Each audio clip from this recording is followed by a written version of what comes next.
Hello, this is Dr. Christian Lehman, and this is Reading the Victorian Novel, Charles Dickens David Copperfield.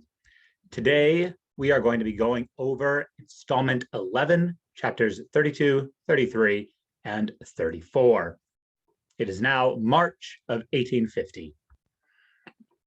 A lot of topics to go over today. We'll look a little bit about who's to blame, Steerforth or Emily, for Emily leaving Yarmouth. We'll look at Mrs. Joram's opinion, where we get a really interesting insight into how a woman thinks about the situation. We'll do a little bit of disability studies with Mowcher's retconning.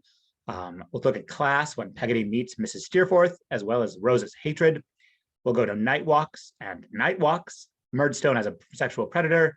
Then we'll have some temporal specificity and Miss Mills and Red Whisker, and then Dickens's sexy verbs, ending with Betsey, ruined and racist, and the illustrations. So in the chapter titles today, we have the beginning of a long journey, and this is sending Peggotty off, but also it's going to be dealing with kind of like Emily is journeying in the background, and we as readers are also journeying now in the second half of the novel.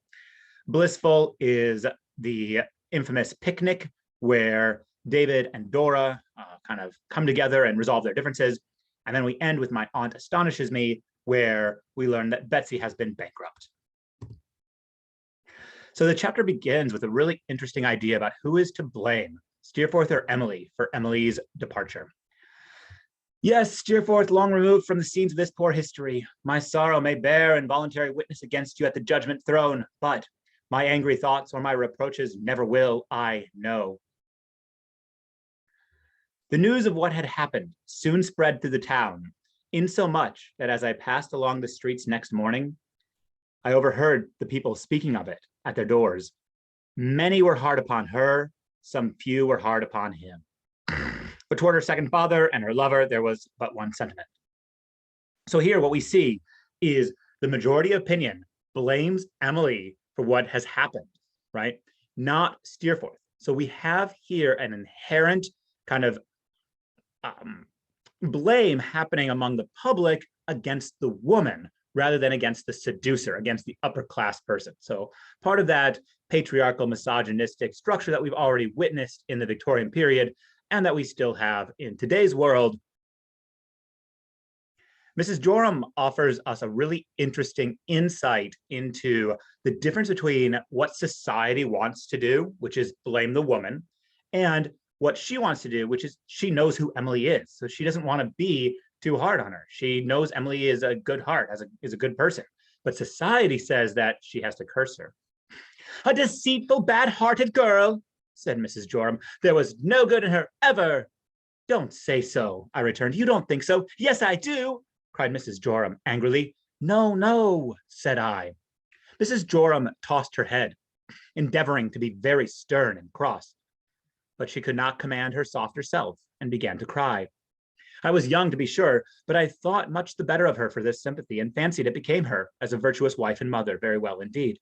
What will she ever do? Sobbed Minnie. Where will she go? What will become of her? Oh, how could she be so cruel to herself and to him? I remembered the time when Minnie was a young and pretty girl, and I was glad she remembered it too, so feelingly. My little Minnie, said Mrs. Joram, has only just now been got to sleep. Even in her sleep, she is sobbing for Emily. All day long, little Minnie has cried for her and asked me over and over again whether Emily was wicked. What can I say to her?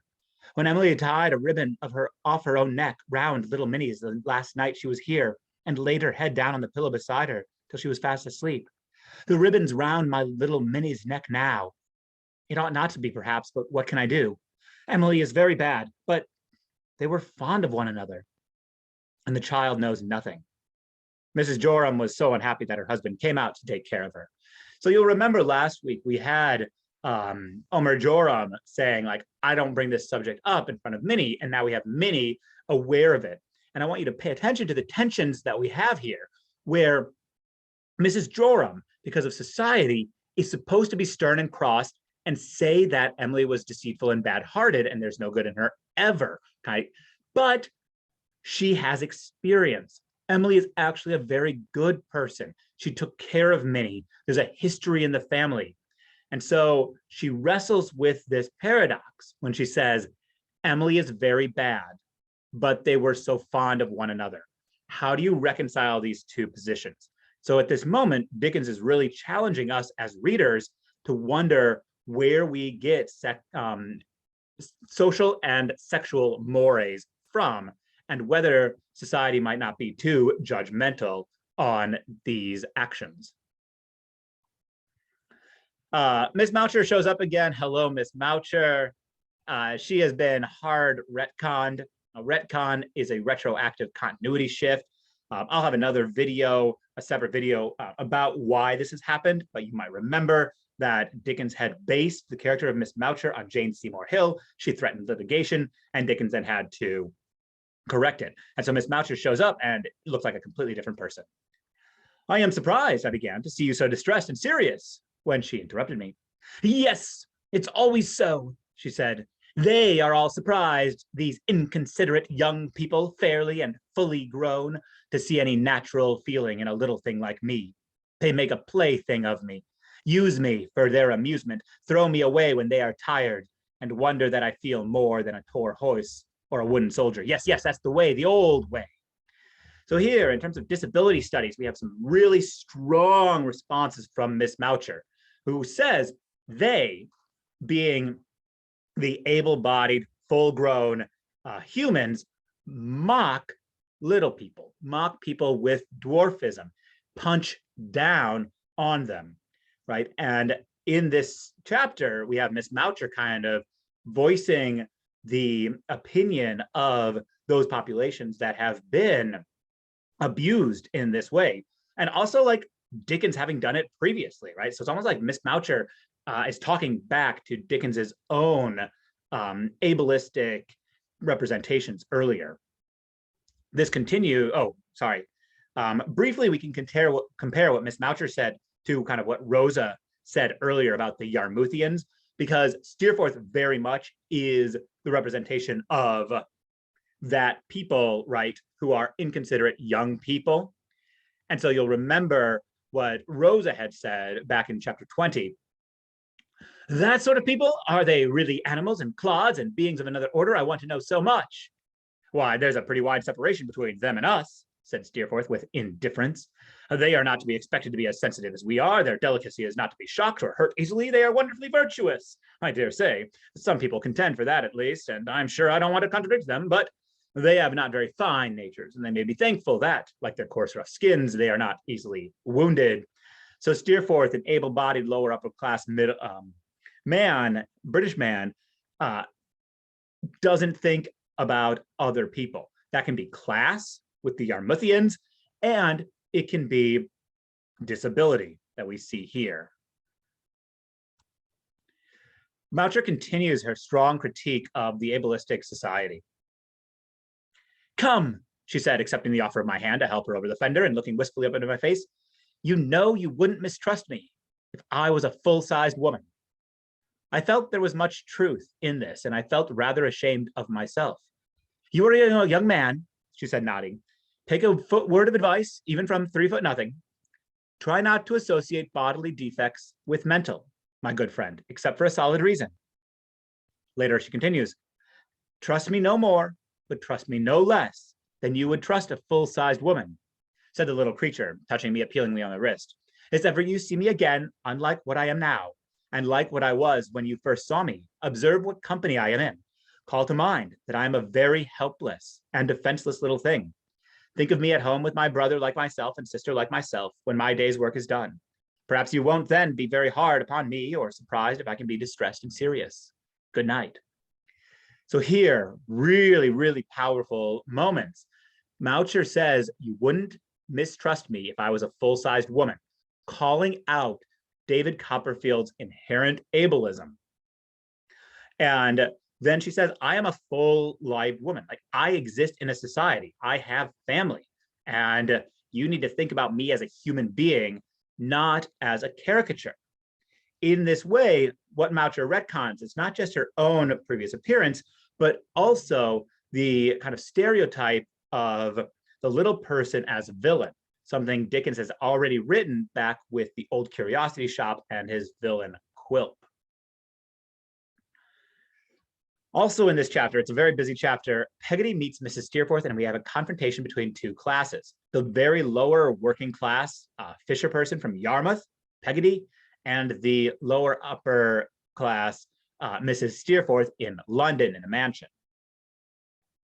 Peggotty has just shown Emily's letter to Mrs. Steerforth here. "Unless he brings me back a lady," said Mr. Peggotty, tracing out that part with his finger. "I come to know, ma'am, whether he will keep his word." "No," she returned. "Why not?" said Mr. Peggotty. "It is impossible. He would disgrace himself. You cannot fail to know that she is far below him." "Raise her up," said Peggotty. "She is uneducated and ignorant." "Maybe she's not. Maybe she is," said Mr. Peggotty. "I think not, ma'am, but I'm no judge of them things. Teach her better. Since you oblige me to speak more plainly, which I am very unwilling to do, her humble connections would render such a thing impossible, if nothing else did." So here we have Mrs. Steerforth standing very strongly with the idea of class association. Emily is not worthy of her son because Emily comes from a lower class. She tries stipulating a couple of reasons, to each of which Peggotty has a reasonable response. Oh, if she's low class, raise her up. If you think she's uneducated and ignorant, educate her. But then what we learn is it's the people to whom Emily is connected that also draw her down. Peggotty then offers an enormous personal sacrifice. "Hark to this, ma'am," he returned slowly and quietly. "You know what it is to love your child, so do I. If she was 100 times my child, I couldn't love her more. You don't know what it is to lose your child, I do. All the heaps of riches in the world would be naught to me, if they was mine to buy her back. But save her from this disgrace, and she shall never be disgraced by us. Not one of us that she's growed up among, not one of us that she's lived along with her and had her for their all in it. These many years will ever look upon her pretty face again. We'll be content to let her be. We'll be content to think of her far off as if she was underneath another sun and sky. We'll be content to trust her to her husband, to her little children perhaps, and bide the time when all of us shall be alike in quality afore our God." The rugged eloquence with which he spoke was not devoid of all effect. She still preserved her proud manner, but there was a touch of softness in her voice as she answered, "I justify nothing. I make no counter accusations, but I am sorry to repeat it is impossible. Such a marriage would irretrievably blight my son's career and ruin his prospects. Nothing is more certain than that it can never take place and never will. If there's any other compensation." So here, what Peggotty has offered is to never see Emily again. He says essentially, save her from being a fallen woman. Let the marriage go through. And you will never see her in company with us. If it's the connections that you object to, we will sever those connections.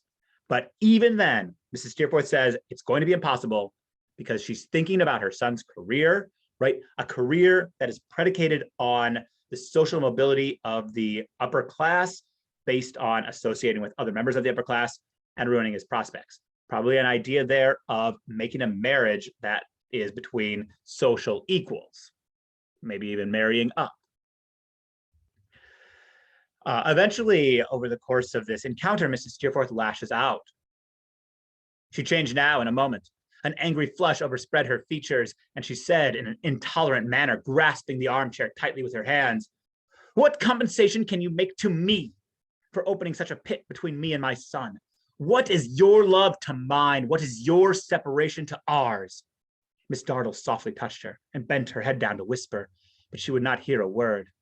"No, Rosa, not a word. Let the man listen to what I say. My son, who has been the object of my life, to whom its every thought has been devoted, whom I have gratified from a child in every wish, from whom I have had no separate existence since his birth, to take up in a moment with a miserable girl and avoid me, to repay my confidence with systematic deception for her sake, and quit me for her, to set this wretched fancy against his mother's claims upon his duty, love, respect, gratitude, claims that every day and hour of his life should have strengthened into ties that nothing could be proved against. Is this no injury?" So here we have a remarkable set of tensions, right? We have a woman speaking out for the right that she claims as mother. We also have, though, somebody speaking from a position of economic privilege. And she tries saying, What is your love to mine? What is your separation to ours? Something makes us equal, but at the same time, she emphasizes the extreme inequality between them. We also learned, though, that she has massively spoiled Steerforth, focusing all of her attention on him, giving him everything that he wanted, including huge leniencies. She has raised him, in fact, to almost behave this way and thinks he deserves to behave this way. Rosa also lashes out in anger, and her anger is against Emily. So in order to understand this, it's important to remember that Rosa is deeply infatuated with Steerforth, even though Steerforth gave her the scar that she carries. I would trample on them all, she answered. I would have his house pulled down. I would have her branded on the face, dressed in rags and cast out in the streets to starve. If I had the power to sit in judgment on her, I would see it done. See it done, I would do it. I detest her. If I ever could reproach her with her infamous condition, I would go anywhere to do so. If I could hunt her to the grave, I would. If there was any word of comfort that would be a solace to her in her dying hour, and only I possessed it, I wouldn't part with it for life itself. This phrase, I would have her branded on the face, is a recollection that Rosa herself has been branded. And so Rosa is trying to create an equality between the situation while feeling enormous emotion of abandonment herself, because she has this love for Steerforth. When she says infamous condition, she refers to the fact that Emily is now a fallen woman, and she continues with a complete lack of female solidarity to hunt her to her grave, right? In Rosa's eyes, Emily has committed a grave, grave error because she went against class, but she also went against Rosa.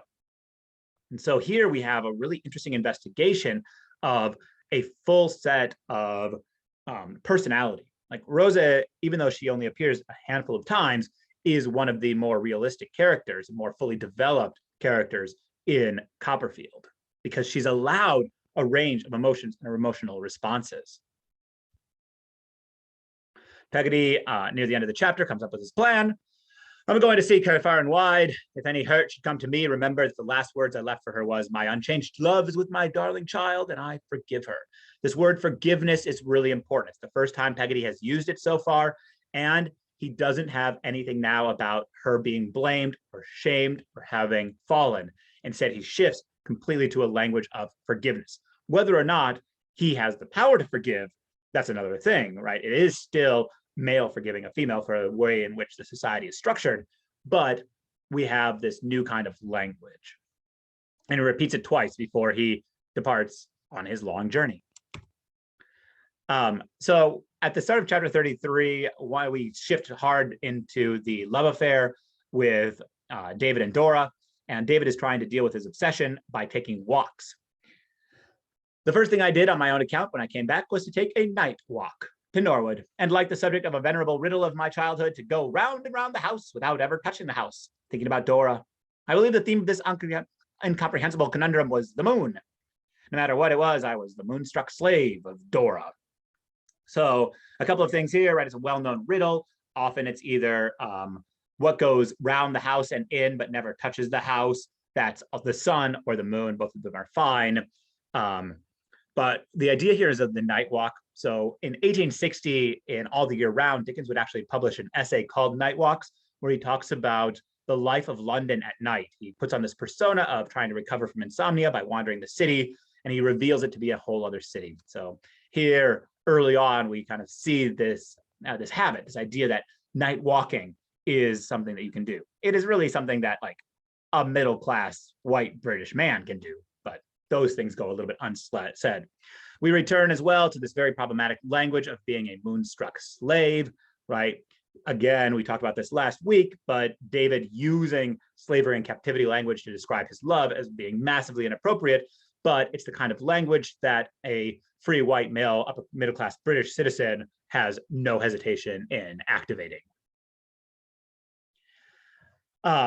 In this chapter, we also have a series of interesting moments with David kind of learning more about the law, including dealing with both marriage and divorce cases. And at one point, Mr. Murdstone arrives and he's getting a marriage certificate signed, and Mr. Spenlow gives a little bit of information about it. Indeed, he said, speaking from the few words Mr. Murdstone dropped, as a man frequently does on these occasions, and from what Miss Murdstone let fall, I should say it was a rather good marriage. Do you mean that there is money, sir? I asked. Yes, said Mr. Spenlow. I understand there's money. A beauty, too, I am told. Indeed. Is his new wife young? Just of age, said Mr. Spenlow. So lately that I should think they had been waiting for that. Lord deliver her, said Peggotty, so very emphatically and unexpectedly that we were all three discomposed until Tiffy came in with the bill. So what we see here is Murdstone's predatory nature, the same thing that he had done with Clara when she was recently widowed, young, helpless, and distraught. He wormed his way into the family for that money. And here as well, he's done the same thing with another very young woman who has wealth connections.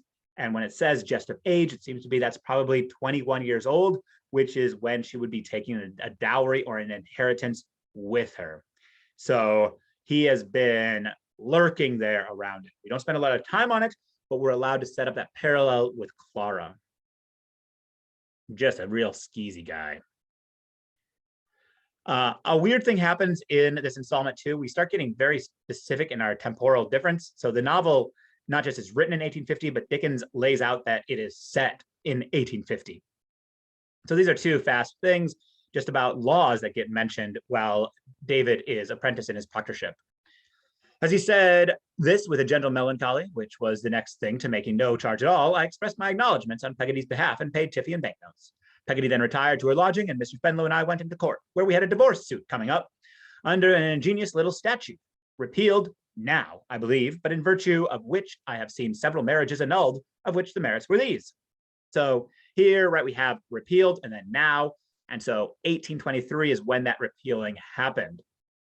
When we combine that with the following quote, I deferred to his opinion, though I had great doubts of it myself. I find he was right, however, for it has not only lasted to the present moment, but has done so in the teeth of a great parliamentary report made, not too willingly, 18 years ago. When all these objections of mine were set forth in detail, and when the existing stowage of wills was described as equal to the accumulation of only 2.5 more.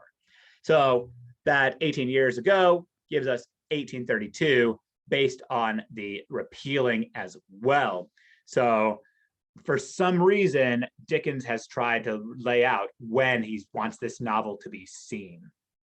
A lot of this stuff is commentary on current legal events, right? So the second quote here is about where legal documents get stored. It's incredibly recondite in today's world. Like it's because it's so topical at the time that it's hard to kind of understand. The theme of wills is important. The theme of divorce is important. So you can still do a lot with this, but unless you're incredibly interested in historical legalism, there's not a lot there to pursue. Dickens throws out some satire here. A sinecure is somebody that in their later part of their career is given a very cushy job with not a lot of responsibility, but a huge amount of payment. And he kind of stands up for the working class here, the lower people in a position where he says, that perhaps it was a little unjust that all the great offices in this great office should be a magnificent sinecures, huge salaries, no work, while the unfortunate working clerks in the cold, dark room upstairs were the worst rewarded and the least considered men doing important services in London, right? So the idea that people doing all the work are the ones least well compensated for it. Again, Dickens pointing things out in 1850 that we have today. A brief bit, like again, more weird things about this chapter. Copperfield talks about his own chapter title. I have set all this down in my present blissful chapter because here it comes into its natural place, right? The chapter itself using the word bliss. So again, weird metafictional moments of being like, you're reading a book, but why constantly remind us of when we're reading this book and things? It's all very strange, maybe a little disconcerting. Then we meet Miss Mills. Miss Mills is kind of a favorite of mine, although I don't think she's a very good person, but she kind of lifts a lot of energy off of the page despite her absence there. And she does the most important thing, which is when both David and Dora are behaving rather reprehensibly toward each other, she's like, talk to each other, right? The great thing that if it ever happened in modern fiction and TV would cut in half most plot lines because it's like, just get people to talk to each other. In this, though, we get a little bit of background with Miss Mills. I learned from this that Miss Mills had had her trials in the course of a checkered existence, and that to these perhaps I might refer the wise benignity of manner which I had already noticed. I found in the course of the day that this was the case. Miss Mills, having been unhappy in a misplaced affection, and being understood to have retired from the world on her awful shock of experience, but still to take a calm interest in the unblighted hopes and loves of youth. So this makes it sound like Miss Mills is old. She is not. She's a similar age as Dora. But what I'm interested in here is this phrase of unhappy in a misplaced affection, because Miss Mills is not a fallen woman. And so whatever her history is, her heartbreak, she didn't go far enough in one direction or the other. And so she occupies this middle position, or maybe an extreme position, where we have Emily and Steerforth, which is fallen woman. We have Miss Mills maybe breaking something off before it could become something worse. And then we have David and Dora, who are going to start going behind Spenlow's back. But first, we have to deal with this picnic and Red Whisker. I have but an indistinct idea of what happened for some time after this baleful object presented itself to my view. Oh, I was very merry, I know, but it was a hollow merriment. I attached myself to a young creature in pink with little eyes and flirted with her desperately. She received my attentions with favor, but whether on my account solely or because she had designs on Red Whisker, I can't say. Dora's health was drunk. When I drank it, I affected to interrupt my conversation for that purpose and to resume it immediately afterward. I caught Dora's eye as I bowed to her, and I thought it looked appealing. But it looked at me over the head of Red Whisker, and I was adamant. So here David behaves absolutely reprehensibly. He's into Dora, but he decides to try to make her jealous because he has wound up this fantasy that she was with Red Whisker. And so he manipulates this poor person whose name he doesn't even know or learn. We have to learn it later from Dora, Miss Kitty, calling her just a young creature in pink. And she likes his attention. And so he's leading her on, right? He's not a good guy. He's not a romantic hero. All of which is like fueled by this person that he calls Red Whisker. So that reminds us of the red hair of Uriah. It carries with it the ideas of potential anti-Semitism. In the notes, the editor emphasizes that perhaps it means excessive masculinity or virility. I think that elides the fact of that connection with Uriah and those kind of lingering moments of the anti-Semitic arc that's in this book. But then when somebody writes love, few people write it like Dickens.